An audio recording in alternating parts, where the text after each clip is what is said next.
se fue. This is Jason J. Lewis, the voice of Superman on Justice League Action. This is Mark Wade, writer of Superman Birthright. And you're listening to The Krypton Report. And you're listening to Krypton Report. Up in the sky, look! It's a bird! It's a plane! It's The Krypton Report. The All Things Kryptonian podcast, including Superman and Supergirl. We discuss games, movies, cartoons, TV shows, and comics. Find us on Facebook, Instagram, YouTube, and Twitter. Welcome to this Krypton Report special edition. This is Bryan, our commentator, joins us a lot for reviews and randomness. Is so excited that he thinks he's cracked the theory to 3 Jokers, number 1 and 2, so this is spoiler. He's going to break it down and go into his whole theory for you. We didn't have time to record a podcast with all of us. He was so excited he recorded it himself, so here it is for you to enjoy. Hey everybody, this is Bryan Peters, your man-child of steel, your guest on the Krypton Report occasionally, doing my little review of Batman 3 Jokers. I'll start with book 1 and throw some of my theories out and thoughts, and then go to today's book 2 with my, I think, pretty solid explanation of who some of these Jokers are. So here we go. So looking at the first page here, Batman 3 Jokers, that's just the cover of the first issue. Jason Fabok, amazing art. Just how he gets the flow of the Joker's hair. Seeing this crowbar all bloodied. So looking right off the bat, it makes me think that, okay, we're going to get a little story about the Joker that killed Jason. Because this is a Batman, Batgirl, and Red Hood story, right off the bat, I figure that each Joker is going to coincide with each character. One Joker affects each character personally. So right off the bat, this must be a Jason story. Brad Anderson, amazing colorization to Jason's art here, and it just gives me so excited to read it. Like, what the heck is this going to be up to? So, let's begin. So, 3 Jokers, issue 1 starts with, looks like Batman is kind of running his Batmobile like a maniac. Seems to be bleeding pretty bad. We get a nice close-up of Wayne Manor here. And the quote says, "Time heals all wounds if they don't kill you first." So it makes me think, okay, this is about how these guys are wounded. So we get some clips of the Batcave, some trophies of the Batgirl suit, Jason's Robin suit, and Batman's old suit. So right off the bat, I know that this is their story. So, not to take up too much time, I really enjoy the how the bat suit looks laid down. It just looks pretty sweet. Jason just does amazing work. And it looks like Alfred's kind of stitching up Bruce here. And he asks him, what was it this time? And it looks like the Penguin stabbed him. And we see this heavily scarred back of Bruce. Just holy crap. Like, I don't even know how this guy can make excuses when he has a date. But, we see how Bane has caused a scar, the Riddler, Catwoman, Scarecrow, Croc. But then we get to the scars that the Joker caused. And there seems to be quite several. We have some gunshot wounds, some acid shots, cuts from cards. And we get this pretty sweet close-up of Bruce just all pissed off, remembering how he lost his parents, and remembering Joe Chill.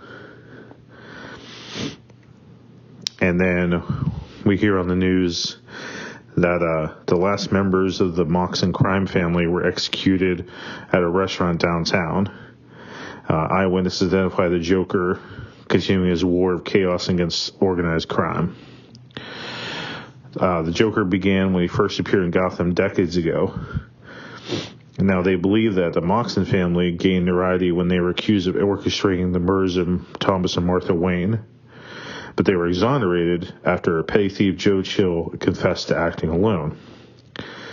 So, there was a theory that Joe did not act alone, and this was part of a crime hit, but Joe confessed. And we'll hit on that a little bit later. Nobody knows who the Joker's true name is. And then we get this, number one, the criminal. Then we see a close-up of Batgirl ruining a treadmill here. And a comedian was murdered, signifying that the comedian, Joker, which we see number two comedian, was the one that affected Batgirl. Then we see Jason Todd, good old Red Hood, beating the crap out of some Joker thugs, trying to get some info. And we see the scar of Jason being bashed in the head with a crowbar. And we also saw earlier Batgirl's scar of being shot in the chest by the comedian Joker. So right here we see that the clown was the one that beat up Jason, or at least we are told. Batman goes and investigates the Ace Chemical murder of the three guys. And Batgirl shows up, and we see that a truck has been stolen of the chemical mixture to make Jokers. And this guy is still alive, and Red Hood kind of steals the ambulance here and tries to get a confession out of the guy. And the truck pulls up in the woods here. Clearly the Joker is driving it. And he shows up in a cabin in the woods and knocks. And who answers the door but another Joker, the comedian. So the one driving it was the clown. They're signifying once and for all that there are indeed more than one Joker here. So they just go right at it. And then we see in the cabin that there is an older Joker, it seems. That seems to be more focused, more kind of the leader of the group. And he says their plan right from the get-go. We do what we always do. We try to make a better Joker.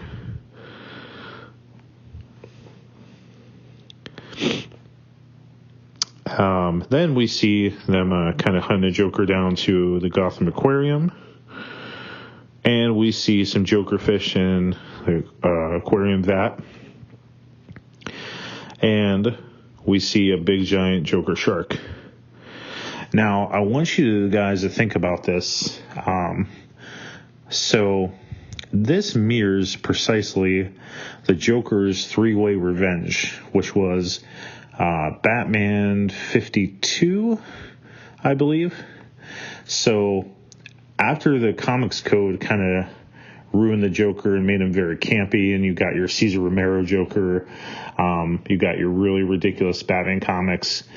Back in the late 70s, when Denny O'Neil and Neil Adams came back, they brought back the Joker as a murderer, as a serial killer. With Batman, I believe it's 52, Joker's three-way revenge here. And the Joker starts hunting down old thugs that worked for him, that kind of crossed him in some way. And the final battle in that issue is in an aquarium with a shark. So this is directly mirroring that Return the Joker, if you will, which I love how Jeff is getting into the history of Batman and the Joker, pulling these old issues here. We also see an appearance of Gaggy, which I personally don't know a lot about, but I guess he was a Joker sidekick back in the day, which shows my lack of knowledge and how much I suck as a fan. And Gaggy gets eaten by a shark, which is pretty darn sweet. And we see the Joker show up and crack some jokes. And why Batman and Robin quit fishing together. Great joke there. And Batman leaves Batgirl and Red Hood with the Joker and goes and hunts down some other Jokers there. And this is where things get a little serious here. So on page 43 of 54 here, Batman says there, I'm going to get another Joker. Secure him, wait for Arkham transport, make sure you do a search. He's always got something up his sleeve. And we see some razor blade cards fall out of his wrists. Great Joker thing. And then Jason says to Batgirl, he looks the same, but he looks a little different than the last time. Different how? Thinner, I think. I don't know. We never known his real name or where he came from, so how are we supposed to know if this one is him? What if there's always been more than one Joker? I mean, he hasn't used Gaggy in years. And I can't remember the last time he played with Laughing Fish and a deck of razor-sharp cards. Or asked for spraying flowers, the Joker says, as he shoots some acid at him. And the Joker is like, these are classics, aren't they? And he says, I am the one true Joker and I can prove it. And then Batgirl says, check his pockets. They're loaded with stuff. And Joker says, you're looking at the trap, Batgirl. It's me. I'm the loop-de-loop, the hamster wheel of doom, the cycle of pain each one of you is trapped in. Take Red Hood here, for example. Why have you ever wondered why he uses my former moniker? Who in their right mind would take on the identity of their killer, am I right? I took it because I'm owning what you did to me. You made me into this. And the Joker says, I'll be your destruction. Oh, brave little boy, you frighten me. And then Red Hood starts pulling a gun here. And he says, we need to break the cycle. Batman wouldn't do this, Batgirl said. And Joker's like, oh, you're right. He absolutely would not. But Batman isn't here, is he, my darling? Put the gun down, Jason.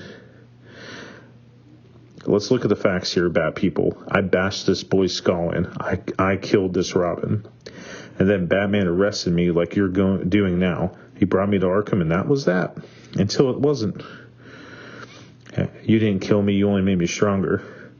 Yes, you crawled from the shower grave I left you in. You lived on to fight another day. You survived because of your tenacity. Or maybe I beat you to a bloody mess. I took you right to the edge because I wanted to leave you alive. I mean, if I ever kill you, well, then there's no opportunity to hurt you, and in turn hurt him, because he's all that matters. Never. And then Joker says, you remember what you said when I was beating you? You do anything to let me stop. He said, I will be your Robin. And look at you now, Red Hood, shooting up people and making Batman's life miserable. Jason gets some flashbacks.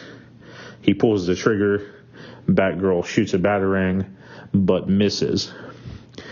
And we get the craziest shot I never thought I would see. I don't think anybody thought they would see on page 48. He blows Joker's brains out. He kills the Joker. Batgirl's like, what did you do? What the hell did you do? I ended it. Don't tell me this isn't what you wanted. When do you ever miss throwing a batarang, Barbara?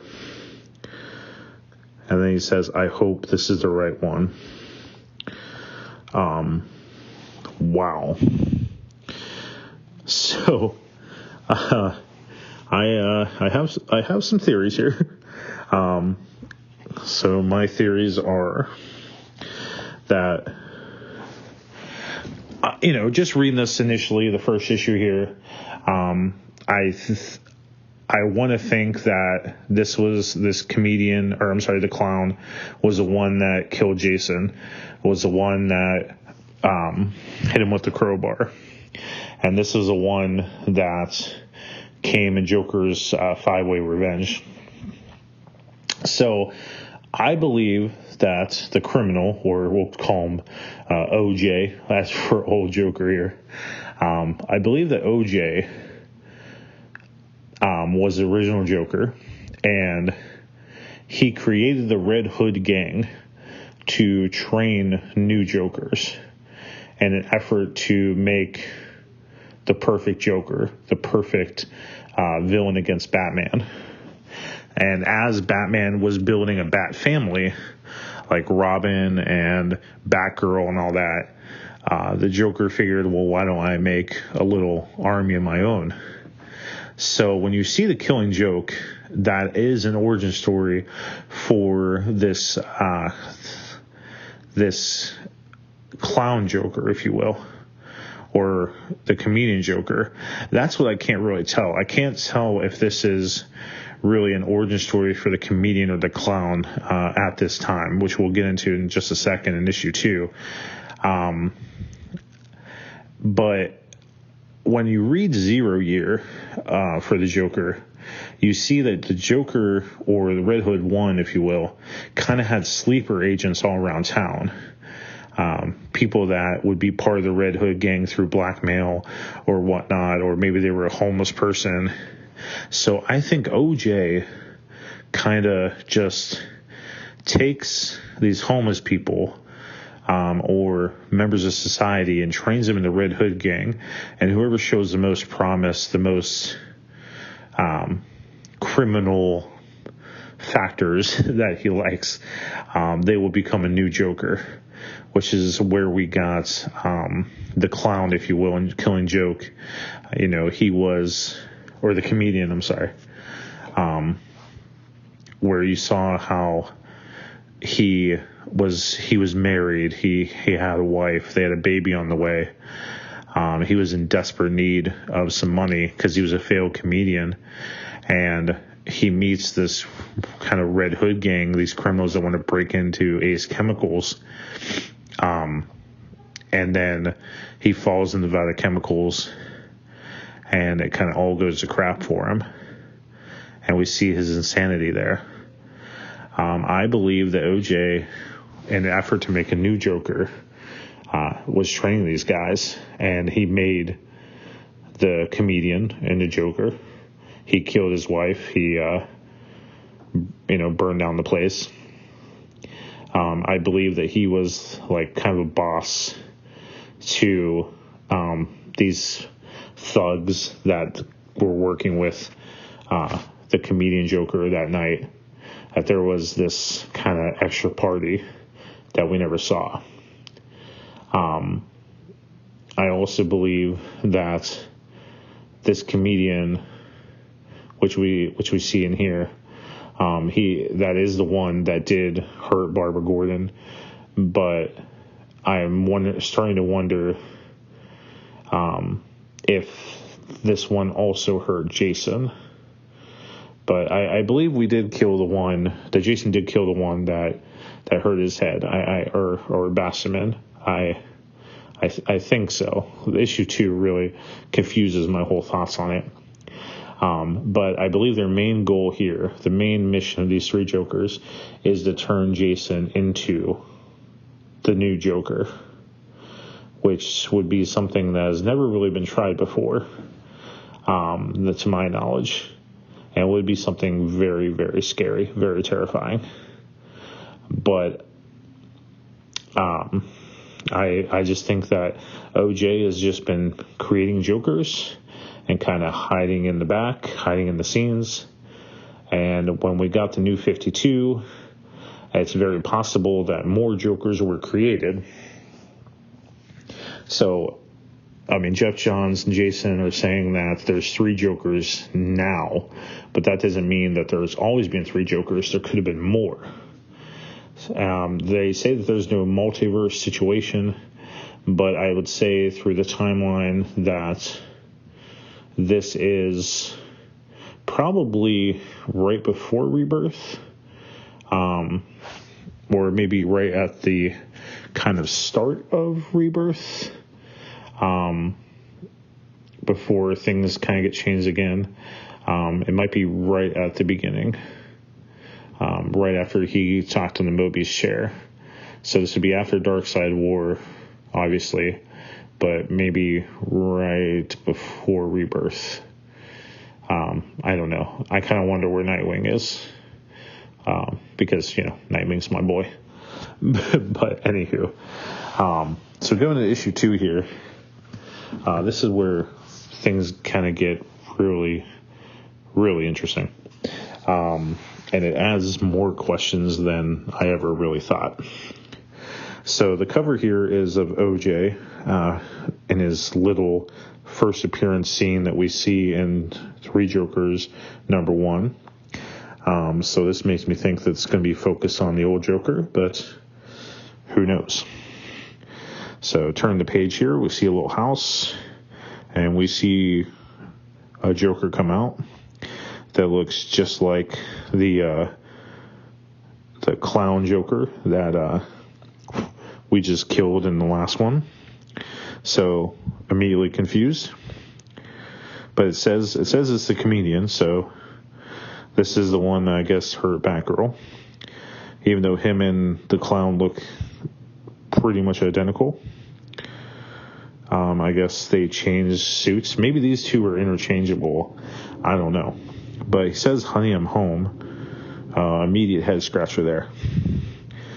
And we see in the next page that is definitely his wife from Killing Joke. So, did his family not die? Was he just told they were dead and they were kept alive? I have no idea. Great mystery. Now, it looks like she's making him octopus. Now, I went and immediately pulled into the Killing Joke and flipped through the pages of Alan Moore's masterpiece. And this is the exact same meal that she cooks when he comes home from his failed job attempt at being a comedian for a nightclub. And he thinks he's a failure. On the table, the only thing in color in that whole scene, flashback, is the octopus tentacles for dinner. So that's clearly supposed to be some symbolism, I think, here that Jason and Jeff are writing here, that makes you pull back to Killing Joke, that there are key things in Killing Joke that are tying into here. I think it's cementing here that Killing Joke was indeed the comedian Joker's origin story. So, comedian Joker, that is definitely the one that hurt Barbara, and this is definitely the one that we're seeing now. But it makes me wonder, did the clown be the one that hurt Jason? What does his origin story come from? When did he show up? I don't know. I have no clue. That's a real mystery here. But and then he says at the bottom, "Where's Junior?" So she didn't lose the kid. Maybe she had the kid. Makes me wonder, maybe is this kid, when is this? Is this a flashback to right after the Killing Joke story? Is this right now? I have no clue. But apparently it looks like he abuses this kid, or they're just terrified of the Joker for good reason. But then the Joker makes a great joke. What do you call octopus triplets that look exactly alike? Eye tentacle. And then OJ is talking to the comedian, or the criminal is talking to the comedian, and says, "What are you doing?" And he sees that he is talking to a mannequin and a teddy bear. So it makes me wonder, is this the comedian, or is this the clown? Oh yeah, the comedian, having a flashback? Or is he missing his family and he's pretending that he got to have a family? You know, it makes me really, really wonder. And then, but the criminal says, you're wasting your time coming here. There is no her. And he says there is no one else but the Batman. It was your idea to let him in the secret. So it makes me wonder if there really is, his wife does exist. And the criminal is saying, you know, your focus needs to be on Batman. Or if this is a fantasy. This is, I have no clue. So many questions. And then we see the clown's body. He is definitely dead. And now as I'm flipping through these pages, we clearly see a very similar costume between the clown and the comedian. But it looks like the comedian wears a bit of a vest, like a gold vest. Whereas the clown does not wear a vest. He wears a green shirt and kind of a pinstripe suit. So that's how, maybe we can go back, and I encourage you to do this too, to go back to old Joker stories and look for the ones with these same outfits. I think I'm going to do that tomorrow as well, to try to get down to this mystery here. But one is definitely dead. And then we see Batman investigating another Joker appearance. And it looks like this guy's been mauled by his guard dogs that have had Joker venom. And it is, we find out that this is a judge. That's Judge Wade J. Wallace, or Walls. And he retired years ago. And Batman said, he didn't retire, Jim. He was forced out. He was a dirty judge. He was taking bribes from the old Arkham officials to send criminals to the asylum where security was loose. Judge Walls was responsible for Arkham's revolving door. And not that much has changed when it comes to Joker. Batgirl says everything changed.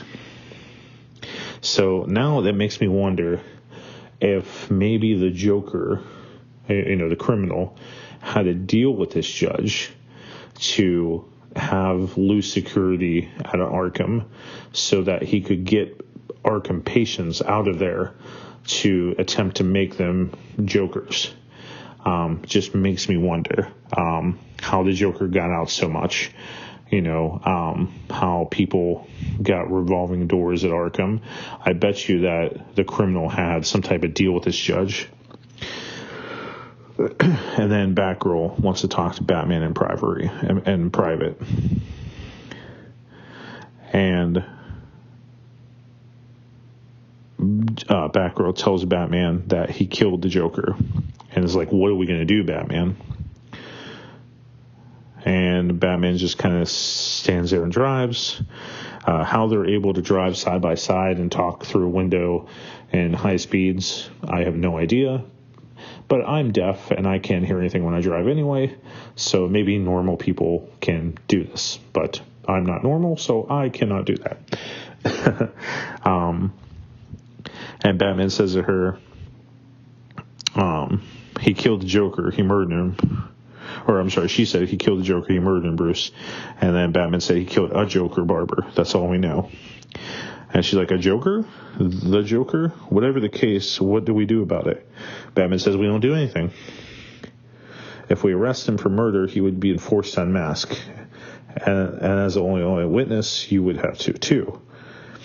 So it would screw us. It would screw our mission. Batman being forever the realist.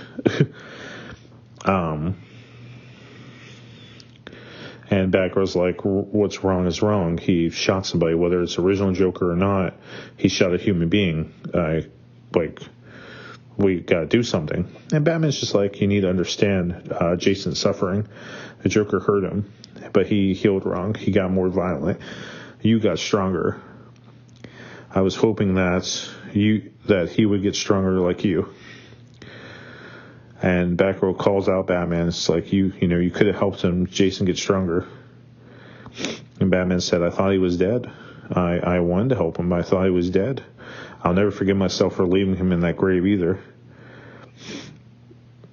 I don't know. I kind of feel like so far that Batman is, if this is the Three Jokers and this is meant to be a Batman story, that we're getting a real backseat. Batman's taking a real backseat to this. I feel like this is more Jason's story. A little bit of Barbara, but more Jason here. I don't know whether it's Jeff just doesn't know how to write Batman right. He does Green Lantern, amazing. He does Flash, amazing. These lighter characters. It seems to me like Jeff just has this habit of writing lighter characters, funner characters, and he does better with them.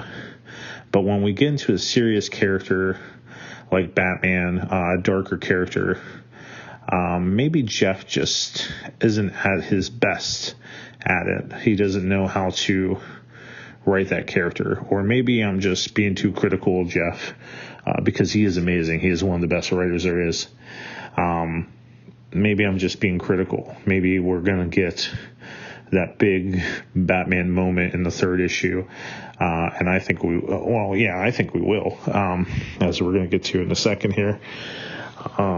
So then we find Jason Todd, Red Hood, kind of on his rampage still and tracking down more Joker people to find the other ones.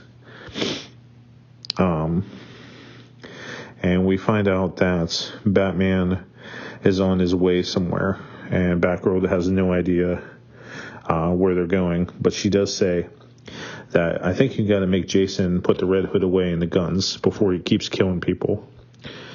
And Batman says, I'll tell him. It's over. So they're both in agreement that Jason's got to stop doing what he's doing, because he can just keep killing people. But I still feel like Batman's kind of off. But they show up at Blackgate, and Batman says, before the police came in, I examined the body of Judge Walls. He was bludgeoned to death with his humanitarian award before the dogs got to him. And there's fingerprints on the award. They belong to an inmate. Excuse me. So, an inmate's fingerprints were on an award that killed the judge. And the fingerprints belong to Joe Chill. Which, as you know, Joe Chill is the one that killed Batman's parents. So, we're going down this pathway here, and we see a jail cell of Rupert Thorne. Now, I know Rupert Thorne from the Batman animated series. I don't remember many comics reading with Rupert Thorne. I think he was like an old, like 70s Batman villain. It kind of makes me want to go read old stories for what we're going to get to in a second here. But, old, gangster type stories of Batman. But Jeff never puts something in a comic without a reason. Him and Jason, just everything has a purpose. So I think my dear true believers and other man-childs out there, I think this is something you need to study. Now, Alexander Sartorius, that is Dr. Phosphorus. There is an old story between Dr. Phosphorus and Rupert Thorne. I suggest you check it out and look into it. I think that it's going to have a plan to what we have going on. They have worked together. I'm going to be reading that story in just a second. But I wanted to record this for the Krypton Report and for my own records, my initial thoughts here. So, and I believe that these numbers have a purpose too. We have 04, 69, 77, 1977, probably something to look into. 01, 97, 705. That's probably some issues we need to read. There's always a purpose for everything. And then we have Joe Chill, 03, 1939. I think it was 1939 that Joe Chill was actually introduced, because when we got Batman introduced, well, I think so. I'm not sure. I know that Joe Chill wasn't mentioned until much later in the Batman mythos, with the origin of Batman not revealed in Detective 27. But anywho, we go in further. Batman goes to Joe Chill's cell and says, "You know who I am." So implying that Joe knows that Bruce is Batman. And he says, "We need to talk." But Joe is not in his cell. I repeat, Joe is not in his cell. But there are some pictures on the wall that seem to be that Joe has a family. There seems to be a kid on the wall. Maybe a daughter and her kid. Maybe he has a grandkid. I don't know. There's definitely a purpose. And the back row said they moved him. Where is he? Joe Chill is sick. So he's in Blaskate Hospital Wing, established in 1991. And we find out that Joe Chill has been there over 2 months with stage 4 cancer. How long does he have? He has some weeks to live. How could Joe Chill's fingerprints be on a murder weapon from tonight? And Batman says, with a little digging into the surveillance cameras, I'm able to find an unidentified visitor who slipped in and paid a visit to Chill and replicated his fingerprints. What connection is there between the Joker and Joe Chill other than you? I don't know. Jason just accessed the back computers from his helmet. We think Jason's found the other two Jokers. Now, it's very possible, and I really hope this isn't the case, that this Joe Chill in the hospital is not really Joe Chill. It could be possible that one of the Jokers is Joe Chill. I don't know. Because it's possible that such traumatic of a memory that maybe Batman saw this guy's face and it wasn't really that guy's face. I don't know. I'm just talking on my butt here, but I don't want it to be that the Joker killed Batman's parents. I don't want that. Nope, not at all. I like the idea of Joker having this super sanity that was brought by Grant Morrison in Arkham Asylum, Madhouse. I don't want Joker to be his brother. I just want Joker to be this guy that's is just a thorn in the side. I like having a bit of an origin for him. That's okay. But I don't want him to be his brother. I don't want the Joker to be Joe Chill. I don't want any of that crap. I don't know. I'm so torn on this right now. But anywho, we see Red Hood show up at a Gotham City Athletic Association at a pool.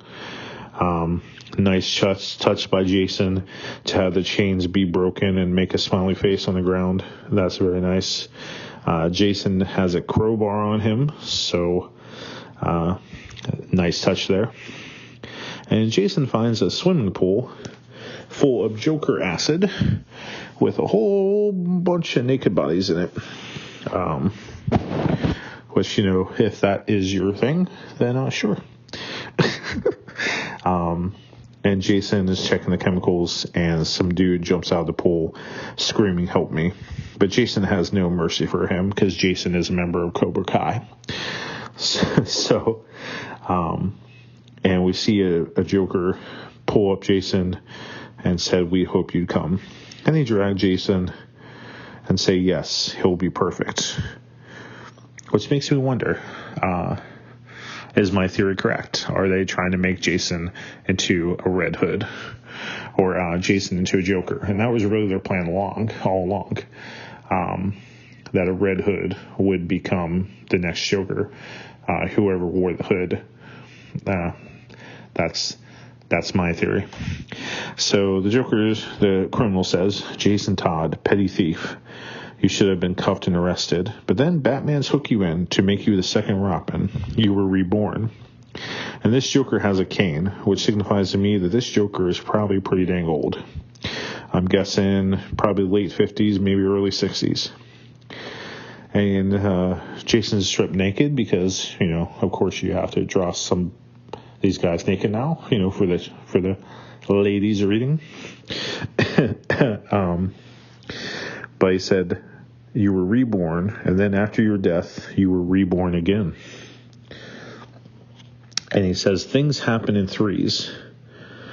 Like you guys, I was the first. Now, this is very important here. Very, very important, I feel. He says, before Batman, I ran Gotham. Jason says, newsflash, Joker number, whatever the hell you say you are. One of your buddies has this crazy-ass brains all over the aquarium floor. And as soon as I get free, you're next. Then we see this Joker's face. And he looks to be in great strain.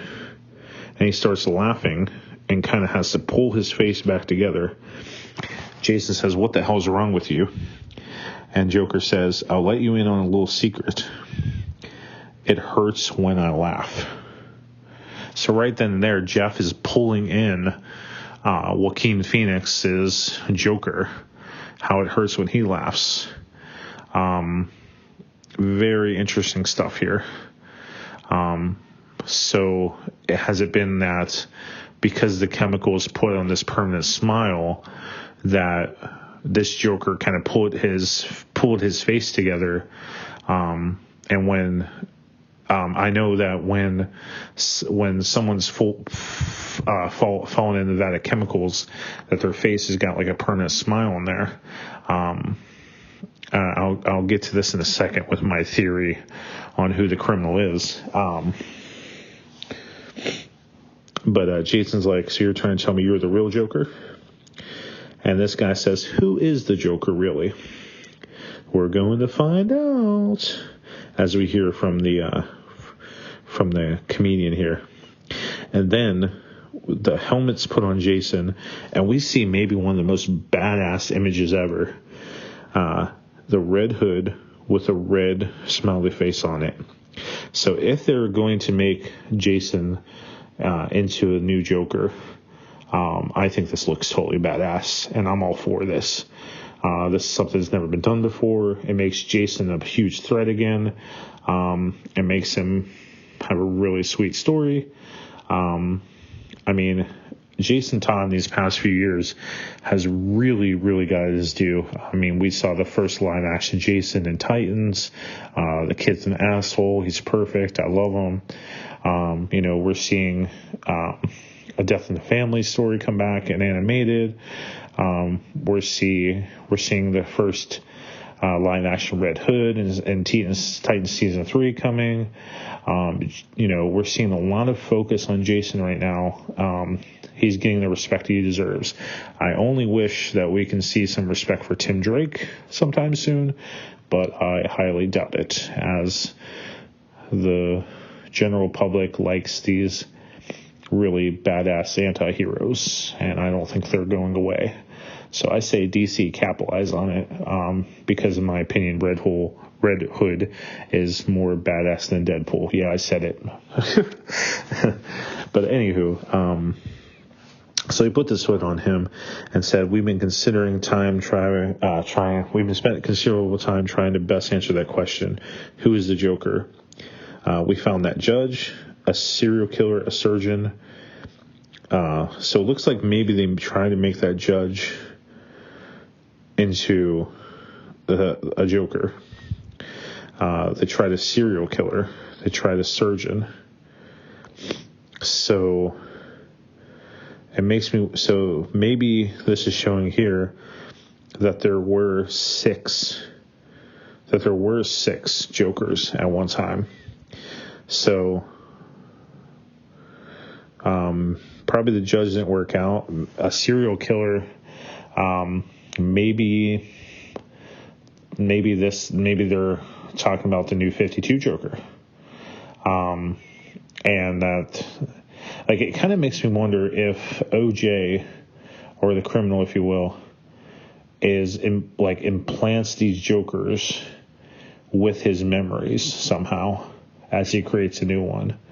And because the clown and the comedian, they just seem way too similar. They look way too similar. Maybe they're twins. Heck if I know. I don't know. So confusing. Excuse me. And then they bring up this question again to Jason, the same question that the clown asked him while he was tied to the chair. So, which makes me think that they have some of the same thoughts. But I don't know. But he says, tell me something. Why would you put on that helmet and call yourself Red Hood after what we did? So he says what we did. Now, the Joker that was tied to the chair said, I did it. I left you in the shower grave.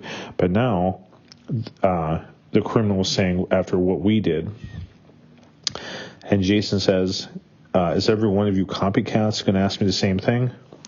And he says, it's a joke, with a close-up on that smiley face, which makes me think, oh, man, Jason's going to be a Joker.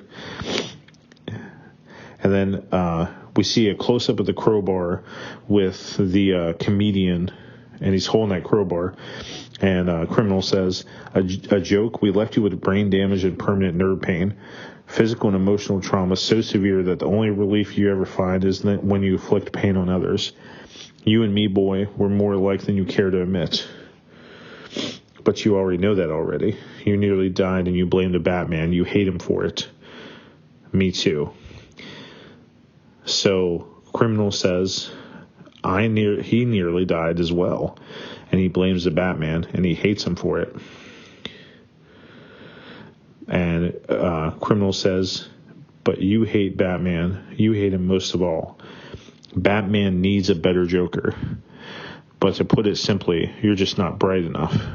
So tell me, Jason, does it hurt when you laugh? So I think this Joker is looking for a Joker that hurts when he laughs. I don't know. But then we see the comedian bash him with a crowbar, too.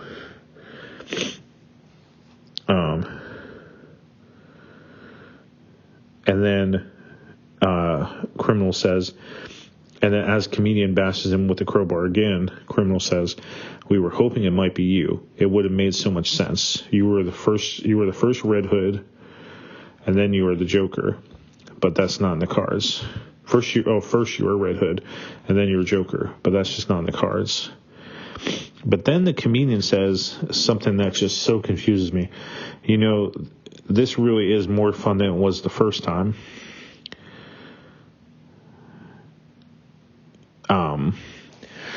So is the comedian the same Joker that bashed his brains in, and the clown just lied, or was the clown the one that killed Jason? I have no idea. Now I'm really confused. Is this just a typo from Jeff?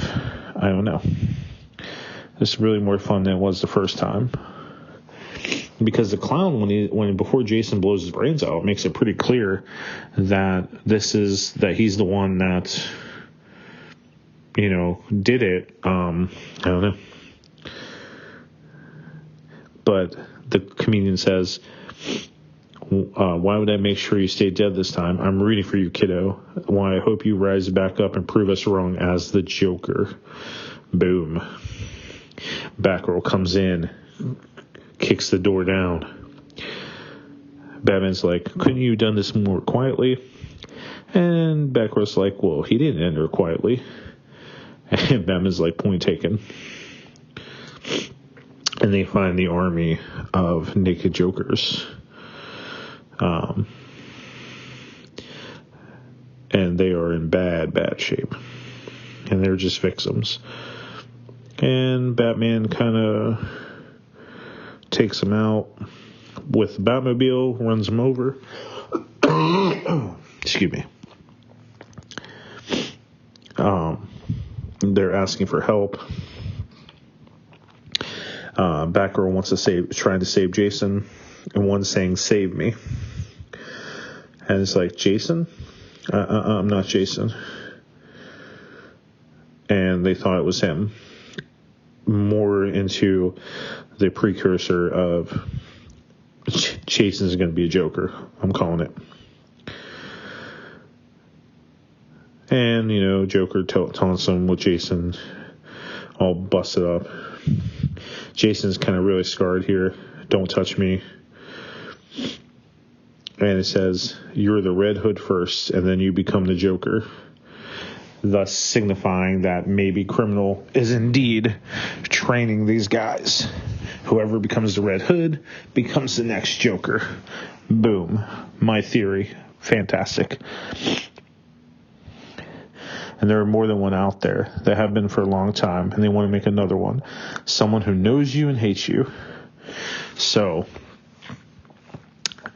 all these Red Hoods, even if we go into New 52 0 year, all these Red Hoods, even Batman's uncle hated Bruce and became a Red Hood. So every single person that becomes part of the Red Hood gang is tied to Bruce Wayne or Batman in some way, and they hate him. Very, very interesting stuff. So it makes me wonder how the comedian was tied to Batman, how the clown was tied to Batman, and how this criminal was tied to Batman, which I have a theory, which I will share with you.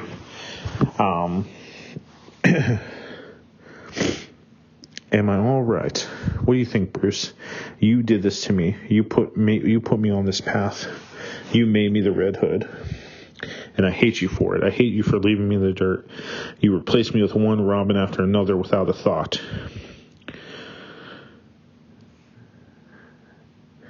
And Batgirl just hugs him. And takes her back to his apartment. Takes him back to her apartment. Batman's going to go check some more leads because Batman in this whole story is pretty freaking soulless. It's just, I don't know. I don't know. Batman just seems really off in this. And he's just like, he needs a rest. He needs you. Oh, Jason's safe. We'll make sure the rest of Gotham is too. No personal touch from Bruce Wayne Batman. So that part is at least somewhat correct. And then Jason wakes up in Barbara's apartment, sees a wheelchair still there, sees this calendar of hers, picking up her physical therapy, managing chronic pain. Batgirl comes back. Jason comes out of the shower, of course, because, that's just what's supposed to happen. And Jason says that what Joker had said, how I've been on the path to being more like them for years. They're not wrong. I don't want to be like them, though. I really don't. Do you believe that? She says, I'm willing to.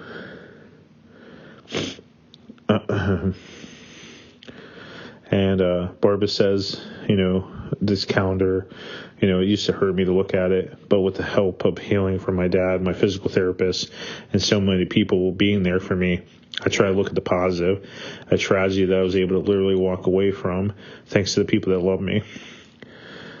Jason never got any of that. He never got that support. He came back from the dead and came to Red Hood and was pretty jacked up. And Barbara says, that's because we thought you were dead, Jason, including Bruce. By the time you were back, you recreated yourself as a Red Hood, and we all wish we had been there for you. Jason said, no one ever said that to me, but I'm here for you now. And they kiss. So, where the heck is Nightwing? Why isn't Nightwing in this story? I mean, if we're gonna get, Jason become the Joker, Barbara had no feelings for Jason, and kind of torn by that. Dick Grayson, Mr. Nightwing, better than Batman. I think we should see him here and here. Because if it's going to be a love triangle with Jason, Barbara, and Dick, I don't want to see it. I want to see Jason being torn between this anti-hero and this man, Nightwing. That's so much better. But they said it was a mistake, even though she probably wants him to take off that towel and, and get to playing Scrabble. But then we see Batman back in his lab looking at the costumes and stuff. And we see him looking at 3 different Jokers. And we see he's looking at files of missing clowns and missing criminals. And he sees the criminal. And we see this face of like this kind of real old looking guy. And we see missing clowns, the comedian. And there's something about Alaska. So, as he's looking at the back computer, and it says something like it's chilly out there. So now it makes me wonder, I'm going to, let's do some research here. What Joker stories ever happened in Alaska? What Batman stories ever happened in Alaska? Now, I think this might go back to Batman's shaman in Legends of the Dark Knight, because I'm pretty sure Batman was in Alaska there, and that's where he met the Eskimos and the tribe and the shaman with the bat mask. Maybe. But as I said, there is always a reason for everything.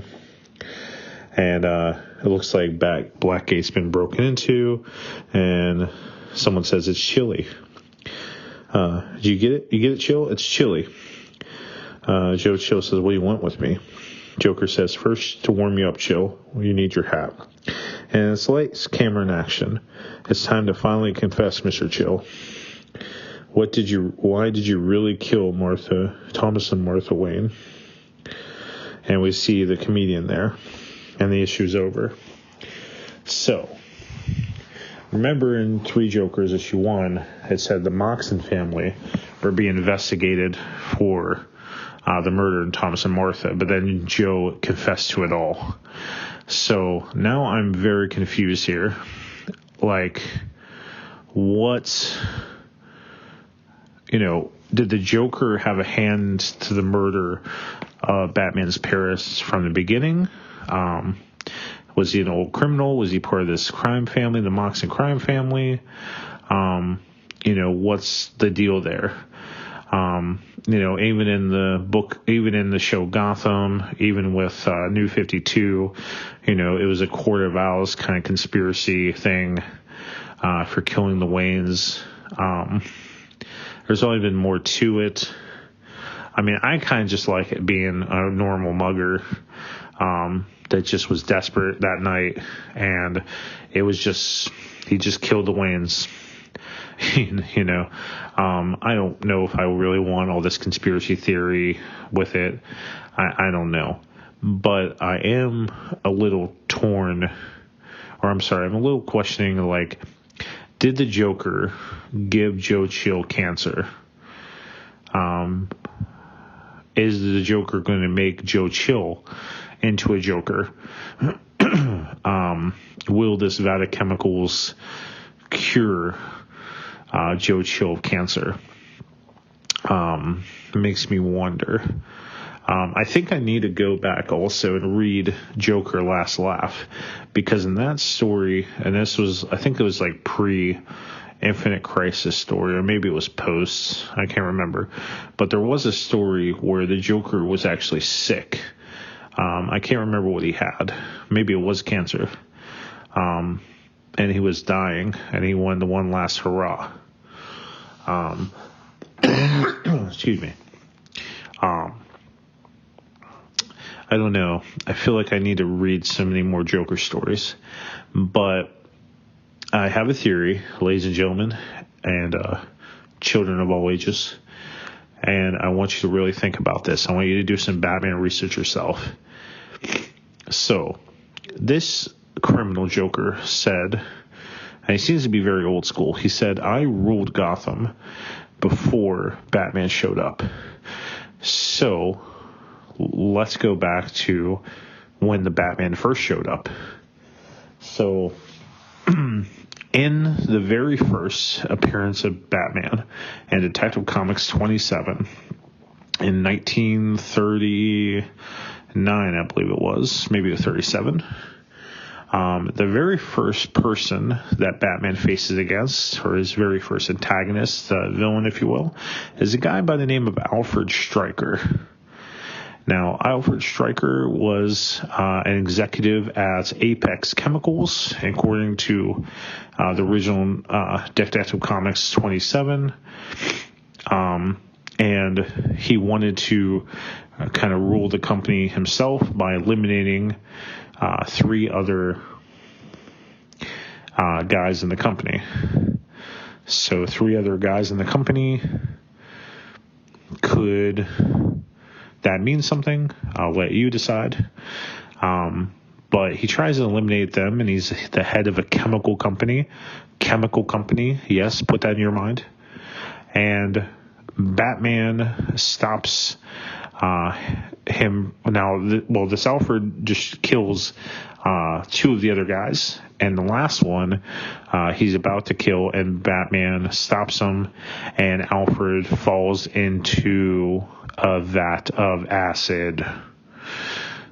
Yes, a vat of acid. And we never, ever, ever hear of Alfred Stryker ever again.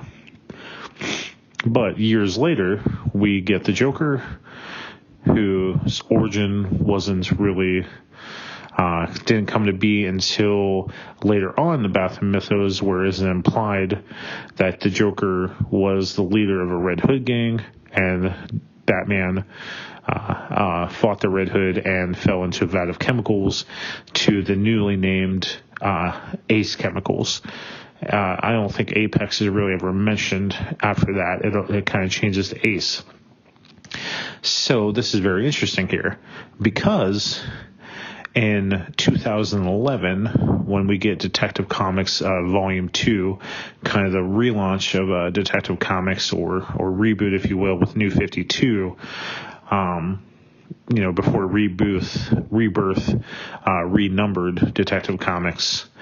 In issue 27 of the New 52 Detective Comics, we see a retelling in this anniversary issue, this Celebration of Batman issue, a retelling of Batman's first appearance in Detective Comics 27, and it does have Alfred Stryker, now a skinnier man, not a fat guy like he was in the original Detective Comics 27. He's leaner, he's thinner, and he is wearing a purple suit.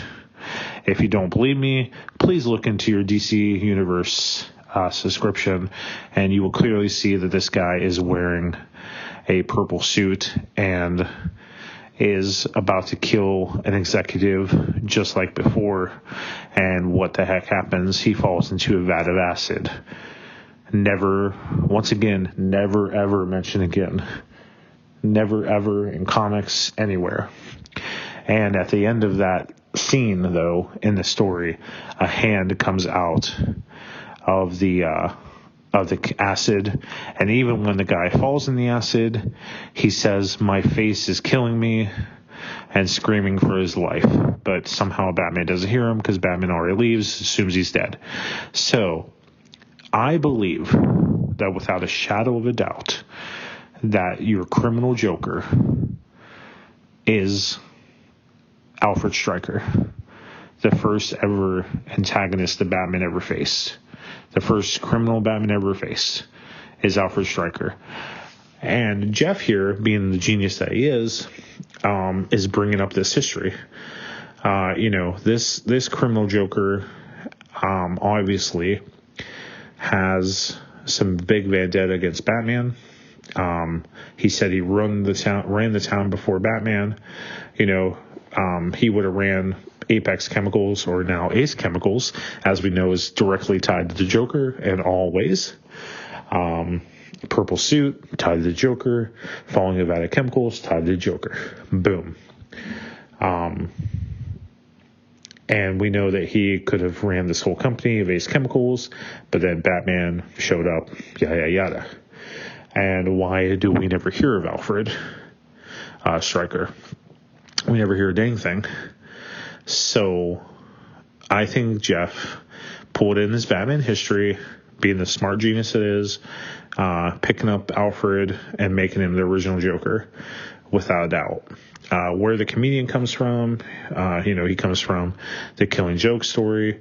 Alfred, worked at Ace Chemicals. He wants revenge against his chemicals. And that's why he wanted the new Red Hood gang to go and do this.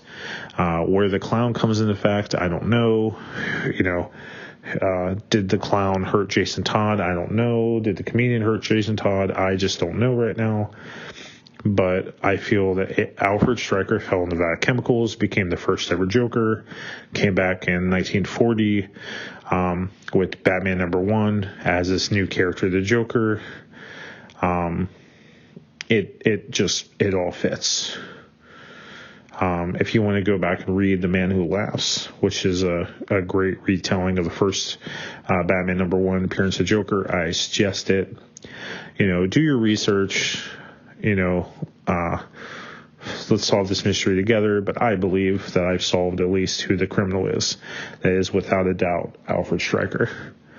I'm excited to hear your thoughts. Follow us on the Krypton Report. You can message me and find me on Twitter at Managed Child of Steel. I'd love to hear from you guys. And I'm going to send this over to Tyler at the Krypton Report of my thoughts. Have a good night, guys. And I cannot wait for Three Jokers #3. And this is Man Child of Steel signing off. Look up in the sky. Look up in the sky. Look in the sky.